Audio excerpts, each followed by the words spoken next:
Kakaunti lang ang nagmamalasakit sa 1 sentimo sa savings account, pero sa mata ng batang si Iman, milyon-milyon ang halaga nito dahil nakikita niya ang pagkakataong yumaman dito. Kung magtatagumpay, ang biglaang pagyaman ay hindi na panaginip. Si Iman ay isang teller sa bangko na may halos 10 milyon na kliyente. Pumasok sa isip niya na kung bawat account ay kakaltasan ng 1 sentimo, at ang perang iyon ay mapupunta kay Iman, mabilis siyang magiging milyonaryo. Ngunit dahil mababa ang kanyang posisyon, wala siyang kapangyarihan para dito. Pero sa buti na lang, nakaisip agad si Iman ng paraan. Sumulat siya ng isang virus file at ipinadala sa direktor ng bangko. Ang direktor, na walang kamalay-malay, ay binuksan ng file. Kaya, matagumpay na nakapasok si Iman sa computer niya. Natuklasan pa nga niya ng hindi sinasadya ang sikreto sa pagitan ng direktor at ng babaeng empleyado. Pagkatapos, sa pamamagitan ng computer ng direktor, si Iman ay nagpakalat ng virus sa buong sistema ng computer ng bangko. Ibig sabihin,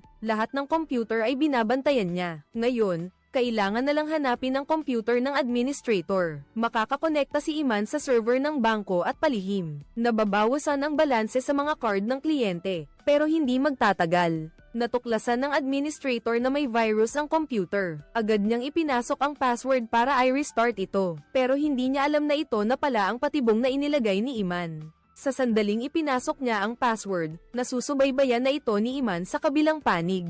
Ngayon na ang oras para masaksihan ang himala. Sa pamamagitan ng computer ng administrator, matagumpay na nakapasok si Iman sa server ng bangko. Pagkatapos, binawasan niya ng 1 sentimo ang bawat card ng mga kliyente. Siyempre, hindi basta-basta pwedeng ibawas ang halagang ito. Kailangan itong gawing makatwirang gastos. At sa loob lang ng 2 minuto, kumita si Iman ng mahigit $1,000,000. Pero hindi niya inilipat ang pera sa kanyang account, kundi sa isang virtual account. Ang account na ito ay halos 15 taon nang walang transaksyon. Hindi lang ligtas magdeposito rito, maiiwasan pa ang investigasyon. Matapos ang ilang hakbang, sa wakas ay matagumpay na nakapaglipat ng pera si Iman. Labis siyang natuwa, pero hindi pa siya gaanong nakapagdiwang. Biglang may kumatok sa labas ng pinto, lumalabas na ang mga nagpapautang pala ang sumisingil. Ang ama ni Iman ay nagkautang dahil sa pagsusugal. Ngayon naman ay may malubhang sakit at naghihingalo sa ospital. Kaya ang grupo ng nagpapautang ay si Iman na lang ang mahahabol para maningil. Kahit may pera na si Iman ngayon, wala naman siyang hawak na cash para makabayad. Kapag nahuli ako ng mga gang, siguradong bagbog na naman ako. Sa sandaling ito, sinira ng 2 gun ang pinto at pumasok kay Iman. Nang makita niya iyon, mabilis siyang tumakbo sa balkonahe at tumalon pababa. Balak niyang magmaneho ng motorsiklo para tumakas, pero naalala niyang naiwan niya ang susi sa loob ng bahay. Sa sandaling ito, hinabol na siya ng mga gun. Sa gitna ng panganib, nakasalubong ni Iman ang isang taxi. Mabilis siyang sumakay sa taxi at naglabas ng pera. Nagmamakaawa sa driver na iligtas ang buhay niya. Nang makita ng driver ang 2 gun, naintindihan niya agad, pero hindi niya akalain na napakahirap kalaban ang 2 gun na iyon. Hindi nagtagal, nahabol ng mga yun ang taxi gamit ang motorsiklo. Bumunot pa nga sila ng baril at pilit na pinapatigil ang sasakyan. Pero hindi rin naman basta-basta ang driver. Inapakan ng gas at nagmaneho sa kabilang linya, para maiwasan ng ibang sasakyan. Napilitan ng 2 yun na biglang magpabagal. Mukhang ngayon hindi magbabayad. Tiyak na mamamatay ng hindi buo ang katawan.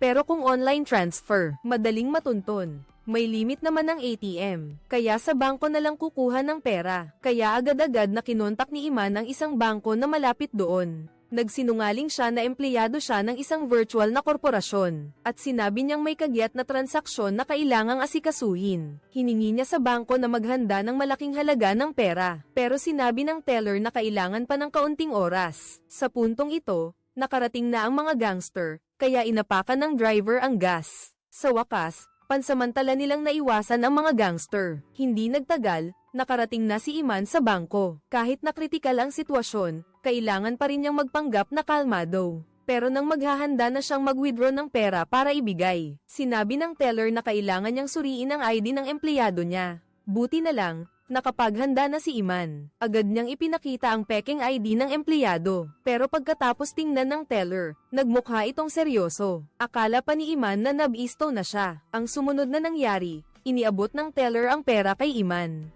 Buti na lang, nakaraos lang at nahawakan ko ang pera. Mabilis na tumalikod si Iman para umalis, Pero bago pa man siya makalabas ng bangko, napansin ng teller ang kahina-hinala, kaya agad niyang tinawag si Iman. Biglang pinagpawisan ng malamig si Iman.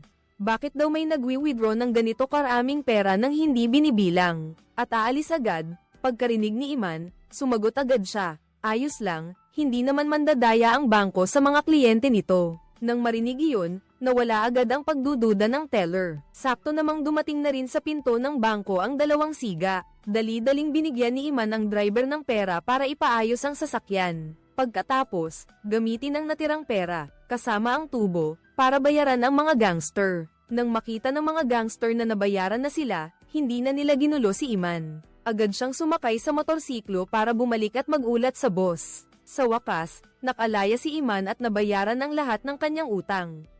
Nakaramdam siya ng malaking ginhawa. Pagkatapos, pumunta si Iman sa ospital at ginamit ang lahat ng natirang pera para ipaopera ang kanyang ama. Dahil dito, naaga pa ng paggamot sa kanyang ama. Pagkatapos ng 8 oras na operasyon, sa wakas ay nakaligtas ang kanyang ama. Habang nakatingin sa kanyang amang nakahiga sa kama ng ospital, ipinangako ni Iman sa kanyang sarili na mula ngayon, hindi na kailanman gagawa ng ilegal. Pero kinabukasan, ang bangko kung saan nagtatrabaho si Iman ay nagkaroon ng malaking problema. Biglang ibinalita na patay na ang direktor ng bangko, at ang pinangyarihan ng krimen ay nasa tabing ilog malapit sa bangko. Malinaw na ito ay isang kaso ng pagpatay. Agad na ang mga empleyado ng seguridad ng bangko ay isinara ang buong gusali at ipinahayag na bago mahuli ng pulis ang salarin, walang sino man ang pwedeng umalis ng bangko. Alam ni Iman na kahit walang kinalaman sa kanya ang pagkamatay ng direktor. Pero kapag nakialam ang pulis at nag-imbestiga, siguradong i-check nila ang computer ng direktor. At malamang, matutuklasan ang virus file sa computer na yun. Kapag nangyari yun, hindi lang mabubunyag ang lahat ng sikreto niya, kundi magiging sospek pa siya sa pagpatay sa direktor. Kailangan kong mag-isip agad ng paraan para burahin ang file na yun. Pero sa kasamaang palad, nasa bahay ang laptop ni Iman. Sa gitna ng panganib na ito, naisip ni Iman na pwede ring burahin ang file sa computer room sa 4th floor. Pero dahil mababa ang posisyon niya, wala siyang karapatang pumasok sa 4th floor. At saka, kailangan pang itago ang fingerprint ng administrator sa loob ng server room. Mukhang hindi uobra to sa ilalim ng matinding pressure. Nagkakaroon na nga ng pisikal na reaksyon si Iman. Yakag siya ng yakag sa toilet bowl, kung walang maisip na paraan. Baka hindi na umabot. Tamang-tama namang nawawalan na ng pag-asa si Iman. Biglang may administrator na pumasok sa banyo. Tapos basta na lang niyang inilapag ang kanyang bag. Nang makita ni Iman ang bag sa lababo, agad siyang nakaisip ng paraan. Palihim niyang kinuha ang telepono at tinanggal ang screen protector. Ang fingerprint doon ang susi para maligtas siya. Pero bago kumilos, kailangan munang magpanggap si Iman na janitor, para hindi siya makilala ng iba.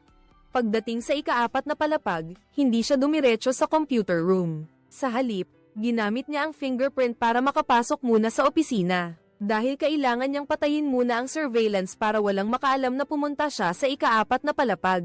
Pero sa perpektong plano niyang ito, may isang bagay pa ring nakaligtaan si Iman. Nakakonekta rin ang security room sa surveillance equipment, at mabilis ding natuklasan ng mga security guard ang anumang anomalya. Nag-set si Iman ng 15 minutong timer dahil alam niya na ang surveillance equipment ay maaari lamang patayin sa loob ng 15 minuto. Kapag lumampas sa oras na iyon, automatiko itong mag-a-alarm. Pagkatapos, hinanap ni Iman ang listahan ng mga empleyadong maaaring pumasok sa server room, at pinili ang isang empleyadong nagngangalang Ashley para maging panakip butas. Sunod, kinopya niya ang access card ni Ashley. Nakakuha siya ng access card. Mabilis na tumakbo si Iman papunta sa server room. Sa oras na ito, 10 minuto na lang ang natitira. Buti na lang, hindi siya napansin papunta sa silid ng mga server. Kaya naman, nakarating siya sa silid ng mga server nang walang aberya. Pero may bagong problema, sa dami ng mga server. Alin kaya ang kailangan niyang hanapin, at 8 minuto na lang ang natitira. Pero swerte pa rin si Iman, dahil agad niyang natagpuan ang server na iyon.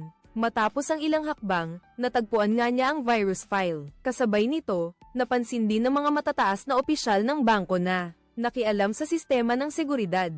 Kasabay nito, ang mga tauhan ng seguridad, nakakuha rin sila ng impormasyon na may pumasok sa silid ng mga computer. At ang taong iyon ay si Ashley na nasa tabi mismo nila. Kaya malinaw na ang ebidensya. Tamang-tama nang hahabulin na ng mga security guard si Ashley. Si Inten naman, agad na hamarang at nagpatunay para kay Ashley. Kasama ko si Ashley, paano siya magkakaroon ng oras para pumunta sa silid ng mga computer? Hindi kaya may nagnakaw ng impormasyon ni Ashley. Agad na pumunta ang mga security guard sa silid ng mga computer para mag-inspection. Sa pagkakataong ito, napansin din ni Iman na may pumasok pero kailangan pa ng kaunting oras para burahin ang file. Sobrang natataranta si Iman pero ang mga security, unti-unting lumalapit sa kanya. Buti na lang, nagtagumpay si Iman na burahin ang file, bago pa man siya matuklasan ng security. Pagkatapos, mabilis siyang tumakas mula sa computer room. Nakita ito ng security at agad siyang hinabol, pero huli na ang lahat. Nakababa na si Iman sa unang palapag. Pagkatapos, pumasok siya sa utility room at mabilis na nagpalit ng damit panrabaho. Alam ng security na ang taong nakapasok sa computer room. Sigurado akong isa sa loob. Kaya agad silang nagsagawa ng pagsisiyasat sa bangko. Kung mayroong wala sa kanyang pwesto, tiyak na siya ang pangunahing sospek. Di nagtagal, natuklasan nga ng mga security personnel ang isang kakaiba. Walang tao sa pwesto numero 3 sa reception. Biglang sumulpot si Iman mula sa ilalim at sinabing nakayuko siya, para damputin ang kanyang ballpen. Muntik na siyang mahuli. Hindi nila nakita ang pumasok sa server room, kaya ibinaling na lang ng mga security personnel ang atensyon nila kay Ashley. Pinaghihinalaan nila si Ashley na kasabwat, kung hindi, bakit gagamitin ang access card niya? Sabi ni Ashley, basta may karanasan sa programming, madali lang makapasok sa computer, at ang pagpasok sa computer room ay walang kahirap-hirap. Pagkasabi nito, agad naisip ni Inten ang matalik niyang kaibigan na si Iman. Dahil sa buong bangko, siya lang ang nakakaalam tungkol sa programming. Pagkatapos, hinanap niya si Iman at nagkunwaring nakikipag-usap tungkol sa pagpasok sa computer room. Gusto niyang makita ang reaksyon ni Iman, at matalino rin si Iman. Hindi nagpapakita ng anumang kahinaan, bahagyang nakukonsensya si Inten sa mga sandaling ito. Paano ko nagawang maghinala sa aking mga kaibigan? Kinagabihan, dinalaw ni Iman ang kanyang ama sa ospital, ngunit ipinaalam ng doktor na kahit na ang matagumpay ang operasyon, kailangan pa rin ng karagdagang 200,000 para sa mga gastusin sa pagpapagaling. Muling napunta si Iman sa mahirap na sitwasyon, naubos na ang perang ninakaw niya. Kung babalik siya sa bangko para magnakaw, siguradong hindi pwede, dahil nabura na ang virus. Bukod pa rito, kahit hindi pa nabura, kasalukuyang iniimbestigahan ng pulisya ang sanhi ng pagkamatay ng direktor. Kung magnanakaw pa ako ulit, para ko na ring hinahanap ang kamatayan ko. Nang mawalan na ng pag-asa si Iman, bigla niyang napansin sa makina na napakaraming logo ng mga bangko sa pag-withdraw. At mula sa mga logo na iyon, nakita ni Iman ang tanging paraan para mailigtas ang kanyang ama. Ang totoo, napakasimple ng paraan. Una, sumulat siya ng isang virus file. Pagkatapos, sabay-sabay niyang ipapadala ito sa mga direktor ng 8 bangko. Kapag natanggap ng mga direktor, siguradong bubuksan nila ang file. At pagkatapos, gagamitin niya ang virus file para mapasok ang server ng mga bangko. Para magkaroon si Iman ng kapangyarihang manipulahin ang server, kailangan nating malaman na ang 8 bangkong ito ay may kabuuang mahigit 80 milyong kliyente. Kung bawat account ay kaltasan ng 1 sentimo, iyon ay mahigit 8 milyon. Siyempre, hindi basta-basta pwedeng kaltasan ang halagang ito. Kailangan itong itala bilang bayad sa serbisyo, bayad sa pamamahala o iba pang makatwirang gastos. Kung hindi, madaling maimbestigahan pagkatapos ng sunod-sunod na simpleng operasyon. Sa loob lang ng wala pang 2 minuto, kumita si Iman ng mahigit 8 milyon. Sabi niya sa sarili niya na pagkatapos ng trabahong ito, hinding-hindi na siya gagawa ng ilegal, pero hindi niya alam na ang pagkakataong ito ay magdadala ng kapahamakan sa kanya. Dahil sa pera, hindi lang napagamot ni Iman ang malubhang sakit ng kanyang ama, kundi nakabili pa siya ng sports car para sa ama niya. Lumipat din silang mag-ama mula sa lumang inuupahang bahay patungo sa isang malaking mansyon. Ngayon, tunay na namumuhay na sila bilang mayayaman. Pero sayang, hindi nagtagal ang kanilang kasiyahan. Tamang-tama namang nagkakainan ang mag-ama. Bigla na lang may kumatok ng malakas. Pinuntahan ni Iman ang pinto para buksan. Ang resulta, sa sumunod na segundo, bumagsak siya sa lupa. Yun pala, dumating ang leader ng sindikato. Pero malinaw namang nabayaran na ng mag-ama ang utang nila. Bakit kaya nanggugulo ang leader ng sindikato? Ang totoo, hindi sila pumunta para maningil ng utang, kundi nagtataka lang sila kung bakit ang mag-ama na dati sobrang hirap at walang makain, biglang yaman ng magdamag. Dahil ayaw magsalita ni Iman, ginamit ng leader ng sindikato ang anak niya para takutin siya. Nang makita ang paghihirap ng ama, napilitan si Iman na ibunyag ang sikreto niya sa pagyaman. Pero akala ng leader ng sindikato, nagsisinungaling lang si Iman. Paano raw mananakawan ang isang bangko? Gayunpaman, binigyan pa rin niya si Iman ng pagkakataong patunayan ito. Inutusan niya si Iman na ipakita mismo kung paano niya ninanakawan ang bangko. Kung hindi raw magtagumpay, babarilin niya si Iman. Hindi man lang nataranta si Iman matapos ang sunod-sunod na hakbang. Nagtagumpay siyang mapasok ang isang bangko. Agad niyang hiniling sa leader ng sindikato na ibigay ang numero ng kanyang bank account. Wala pang 2 minuto, nakatanggap na ang leader ng sindikato ng malaking halaga ng pera. Hindi ko akalaing may ganitong kakayahan si Iman. Gayunpaman, hindi balak ng leader ng sindikato na palampasin siya, dahil gusto niyang tulungan siya ni Iman na magnakaw ng mas maraming pera. Kaya naman, sinakop ng 3 lalaki ang vilya ni Iman. Kahit pa ituring si Iman na parang alila, pero habang kayo'y nagpapantasya tungkol sa buhay ng mga mayaman, di sinasadyang nakita ni Iman ang baril na itinapon ng leader ng sindikato sa sofa. Agad na pumasok sa isip niya ang isang matapang na ideya. Pagkatapos, hinanap niya ang kanyang ama at kinuha mismo ang baril. Oo, gusto niyang takasan ang kanyang ama. Pero sa pagkakataong ito, natuklasan siya ng mga tauhan ng leader ng sindikato. Nang makita ito ni Iman, agad niyang itinaas ang baril. Pero sa kasamaang palad, hindi siya marunong gumamit ng baril. Sa sumunod na segundo, nakipagbuno na si Iman sa lalaking iyon. Malinaw na hindi siya kalaban nito. Nakita niyang malapit na siyang mapatay ng lalaking iyon sa pamamagitan ng mga suntok nito. Biglang itinutok ng ama ni Iman ang baril sa ulo ng lalaki. Kinutya ng lalaki ang matanda dahil hindi raw marunong gumamit ng baril. Ngunit sa sumunod na segundo, umalingaw-ngaw ang tunog ng pagkakasa ng baril, na agad nagpawis ang ngisi sa mukha niya. Hindi inaasahan na hindi pala basta-basta ang ama ni Iman. Kaya naman, nakontrol ng mag-ama ang mga tauhan ng leader ng sindikato. Wala nang ibang paraan para protektahan ang kanilang mga kasamahan. Napilitan ang leader ng sindikato na paunahin ng mag-ama. Nang makatakas sa elevator, agad na tinuruan ni Iman ang kanyang anak kung paano bumaril. Para kapag nasa panganib, kaya nilang protektahan ang kanilang sarili. Hindi nagtagal, nakatakas sila sa paradahan sa ilalim ng lupa. Biglang may putok ng baril sa likod nila, lumalabas na hinabol sila ng leader ng sindikato. Kaya naman, agad na nagbarilan ang 2 panig. Pero hindi nagtagal, naubusan ng bala ang tatay ni Iman. Nang makita ito ng leader ng sindikato, agad niyang pinasugod ang kanyang mga tauhan para palibutan sila. Pero hindi nila inaasahan na biglang naglaho ang mag-ama sa likod ng sasakyan. At sa mismong sandaling iyon, isang sports car ang biglang sumulpot. Si Iman at ang kanyang tatay pala iyon. Para mahuli ang mag-ama, walang pakialam ang mga guns. Sa gitna ng panganib, tumalon sila sa sasakyan nila. Gumawa ng isang kamanghamanghang drift ang tatay ni Iman. Naitapon niya ang gun at mabilis silang umalis. Ang mag-ama, muntik nang mamatay, pero imbes na matakot, tuwang-tuwa pa sila at naghiyawan dahil sa bar ilan kanina laban sa mga gangster. Talagang nakakakaba. Pero nang akala nilang ligtas na sila, hinabol na naman sila ng leader ng sindikato. Pero ang hindi nila inaasahan, naubusan na pala ng gasolina ang sports car nila. Nang makita nilang malapit na silang maabyutan ng leader ng sindikato, tinapakan ng todo ng tatay ni Iman ang gas para bumilis. Sa wakas, pansamantala silang nakatakas sa paghabol ng leader ng sindikato. Pagkatapos, nagmaneho sila sa isang eskinita at dali-daling bumaba ng sasakyan para tumakas. Pero sa kasamaang palad, hindi pa sila nakakalayo nang sumama ang pakiramdam ng ama ni Iman. Sa puntong ito, hinabol na sila ng leader ng sindikato kasama ang kanyang mga tauhan.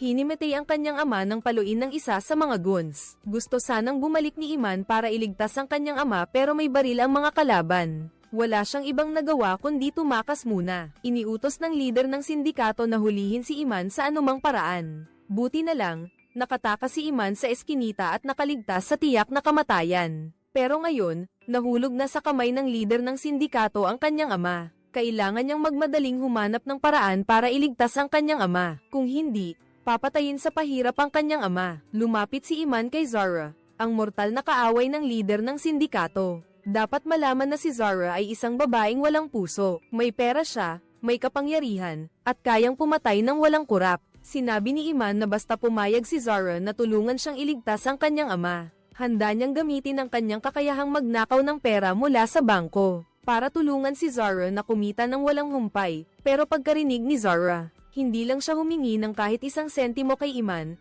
pumayag pa siyang tulungan itong iligtas ang kanyang ama. Pero hindi alam ni Iman na isang malaking sabuatan ang naghihintay sa kanya, at ang pagdating ni Zara ay lubos ding babago sa kapalaran ni Iman. Kaya agad na pinadala ni Zara ang kanyang mga tauhan para pasukin ang teritoryo ng lider ng sindikato, para tulungan si Iman na iligtas ang kanyang ama, at hindi nagtagal. Natagpuan ni Iman ang kulungan kung saan nakakulong ang kanyang ama. Sa mga oras na ito, ang kanyang ama ay labis ng pinahirapan kaya hindi na ito malinaw mag-isip. Sakto nang aalis na si Iman kasama ang kanyang ama nang harangin sila ng mga tauhan ng lider. Napag-alaman ng sindikato na matagal nang natuklasan ng kanilang lider si Iman. Muli siyang inalok nito na magtrabaho para sa kanya. Kung hindi raw, papatayin ang matanda.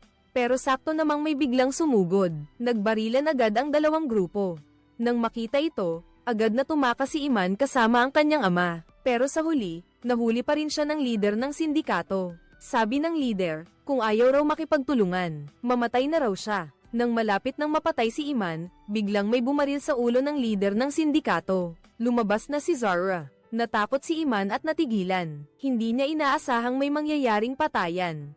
Alam ni Iman na sumobra na siya sa landas ng kasamaan. Hindi na siya makakabalik. Kaya nagmakaawa siya kay Zara na gawin siyang tauhan. At nangako pa siyang kikita ng mas maraming pera para kay Zara. Pero ang isang magandang kasangkapan para kumita ng pera, diretsahang tinanggihan ni Zara. Pagkaalis ni Zara, dumating ang mga pulis para hanapin si Iman. Bago pa siya makapag-react, dinala na si Iman ng mga pulis sa sasakyan. Lumabas na gusto palang malaman ng mga pulis kung sino ang pumatay sa lider ng sindikato. Dahil matigas ang ulo ni Iman at ayaw magsalita, napilitan ang mga pulis na gumamit ng dahas para pilitin siyang magsalita. Tinakpan nila ng tuwalya ang mukha ni Iman at walang humpay na binuhusan ito ng tubig. Kahit halos ikamatay na ni Iman ang pagpapahirap, hindi pa rin niya isiniwalat si Zara. Pero bigla na lang lumitaw si Zara. Lumabas na ang lahat ng nangyari ay sinadya ni Zara. Isinaplano niya ito para subukan ang katapatan ni Iman. Malinaw na pumasa si Iman sa pagsubok, at sa mga sumunod na araw, ginamit ni Iman ang kanyang galing sa pag-hack para tulungan si Zara na kumita ng milyon-milyon. Pero ang hindi inaasahan, lumalaki ang ambisyon ni Zara. Hinihingi niya kay Iman na kumita ng 1 bilyon sa loob ng 1 linggo. Nahihirapan si Iman na kumita ng ganong kalaking pera sa loob ng 1 linggo. Ibig sabihin, kailangan ng madalas na operasyon at mas mataas na peligro. Tataas din ang posibilidad na mahuli. Habang nag-aalala si Iman tungkol dito, hindi niya alam na pinupuntirya na siya ng bangko sa kabilang panig. Kapag nakapasok si Iman sa sistema ng bangko, gagamitin nila ang IP address para hanapin si Iman at arestuhin siya. Pagkatapos ng mapasok ni Iman ang sistema ng bangko, agad na kinorder ng mga security ng bangko ang kriminal. Pero ang hindi nila inaasahan, hindi si Iman ang nahuli nila, kundi isang mataas na opisyal ng bangko. Lumabas na inasahan na pala ni Iman na madidiskubre siya, kaya binago niya ang IP address at si Ashley ang naging panakip-butas ni Iman. Pagkatapos noon, nagpaalam si Iman sa bangko para alagaan ang kanyang ama. Gusto niyang ibuhos ang buong atensyon niya sa paghahanap ng pera para kay Zara. At ang perang ninakaw ay hahatiin ng pantay sa kanya. Nagbago ng tuluyan si Iman dahil sa pera. Siya at ang kanyang ama ay nagmamaneho ng mamahaling kotse, nagsusuot ng mamahaling relo at namumuhay ng napakalaya. Bagamat may pera na si Iman, may isang bagay pa rin siyang hindi kayang bilhin. Iyon ay ang pag-ibig. Buong tapang siyang nagtapat kay Inten, ang babaeng matagal na niyang minamahal, pero pagkarinig ni Inten, diretsahan siyang. Binigyan siya ng friend card. Labis na nasaktan si Iman. Hindi niya maintindihan kung saan siya nagkulang. Akala mo, pagkatapos tanggihan ni Inten si Iman, nang gabing iyon, pinuntahan niya si Ashley. Kaya pala si Ashley ang gusto ni Inten. Nagpahayag siya ng pag-ibig kay Ashley, pero sinabi ni Ashley kay Inten, ang totoo, hindi mo ako lubos na kilala. Kahit gusto rin kita, may mga bagay na hindi ko pwedeng sabihin sa iyo. Kaya hindi pa tayo pwedeng magsama sa ngayon. Hindi maintindihan ni Inten ang sinasabi ni Ashley, pero alam niyang marahan siyang tinatanggihan nito. Dahil sa sama ng loob, tumakbo palabas ng pinto si Inten. Lalapitan sana siya ni Ashley para aliwin, pero biglang sumulpot ang isang assassin na nakamotor. Nagpaputok ito ng baril kay Ashley.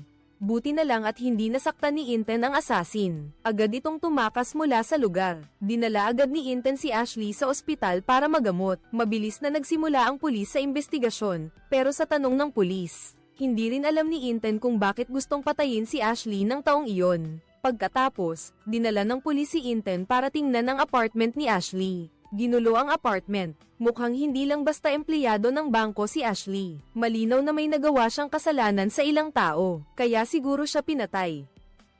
Nalaman din ni Iman sa balita na binaril si Ashley. Nagulat siya nang makilala niya agad na ang pumatay ay tauhan ni Zara.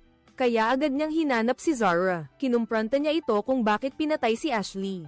Sabi ni Zara, mapanganib daw si Ashley. Kahit anong oras daw ay maaari nitong matuklasan ang sikreto ng 1 sentimo. Kung hindi natin siya papatayin, mas malaking gulo ang mangyayari. Doon lang napagtanto ni Iman na mas nakakatakot pala si Zara. Akala niya ayaw nang gumawa ni Iman ng karagdagang krimen. Kaya sinabi niyang aatras na siya at hindi na magtatrabaho para kay Zara. Pero ginamit ni Zara ang buhay ni Inten para manakot. Gayunpaman, hindi basta-basta papayag si Iman, kaya nakipag-ugnayan siya sa kapatid niyang si Codec. Umarkila ng isang grupo ng mga gangster para patayin si Zara. Nalaman ni Iman na araw-araw pumupunta si Zara sa Carinderia sa kanto, kaya dali-dali niyang sinugod ang Carinderia kasama ang mga hitman. Pero laking gulat niya nang si Zara ay kalmadong kalmado. Nang pipindutin na niya ang gatilyo, walang bala ang baril. Doon napagtanto ni Iman na traidor pala si Codec.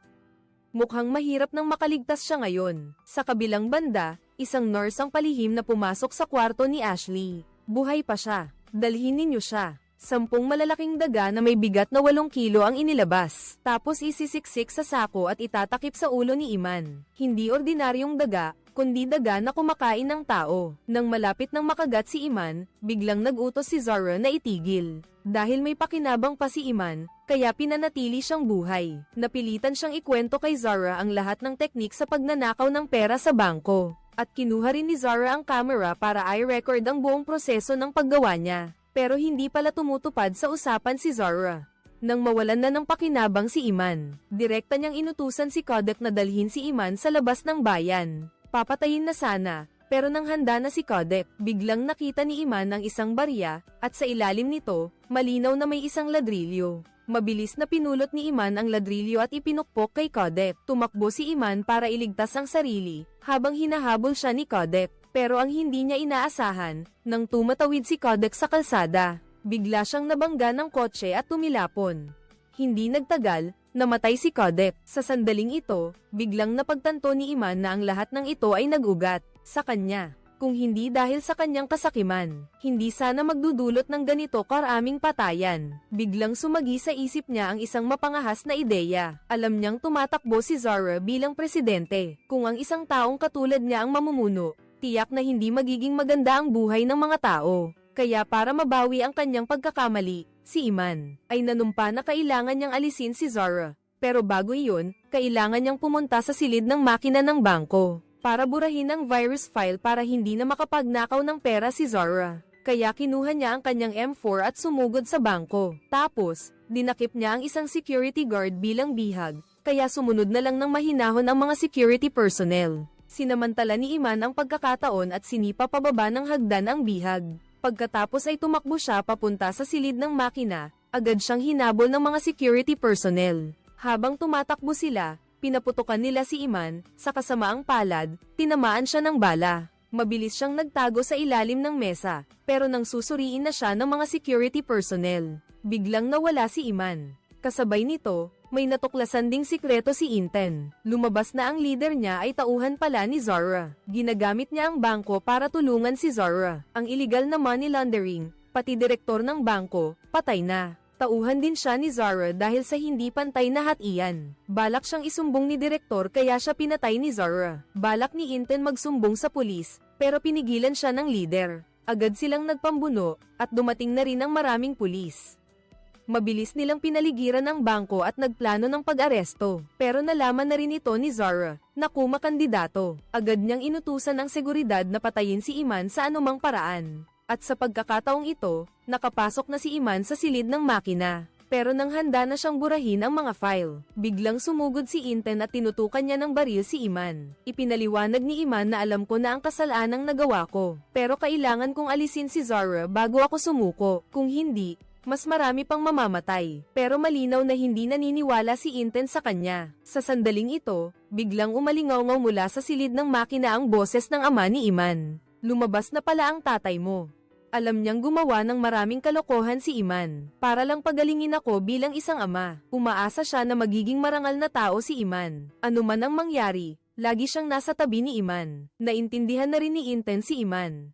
Sabi niya tutulungan niya si Iman na isumbong si Zara. Wala nang masyadong oras, mabilis na minaniobra ni Iman ang computer. Pero nang malapit na niyang burahin ang file, biglang sumugod ang mga security sa silid ng makina, at agad na nagbuno silang tatlo. Pero halata namang hindi kayanin na Iman at Inten ang mga security. Mabilis silang napatumba sa lupa, nang itutok na ng security ang baril para patayin si Inten. Mabilis na tumayo si Inten at hinarang ang bala para kay Inten, at sa sandaling ito, isang malaking grupo ng pulis ang sumugod din sa silid ng makina, kaya napilitang ibaba ng security ang baril at sumuko. Pagkatapos, agad na isinakay si Iman sa ambulansya. Labis na nasaktan ang kanyang ama nang makita ang kanyang anak na tinamaan ng bala. Pero ang hindi inaasahan, hindi dinala si Iman sa ospital. Sa halip, dinala siya sa isang lihim na base. Pagkagising niya, napansin niyang may isang grupo ng mga taong nag-ooperate ng mga computer, at hindi niya alam kung ano ang ginagawa nila. Mukha silang mga hacker. Nang nagtataka si Iman tungkol dito, biglang lumapit sa kanya ang isang lalaking may tato sa braso. Hindi niya inaasahan na si Ashley pala iyon. Ito ang buong nilalaman ng unang bahagi ng pelikulang Kawatan ng Isang Sentimo. Ang halaga ng isang pelikula ay nasa reputasyon nito, samantalang ang halaga ng isang review ng pelikula ay nasa damdamin. Dito nagtatapos ang kwento natin ngayon. Salamat sa panonood. Anong masasabi ninyo sa pelikulang ito? Mag-comment kayo sa ibaba.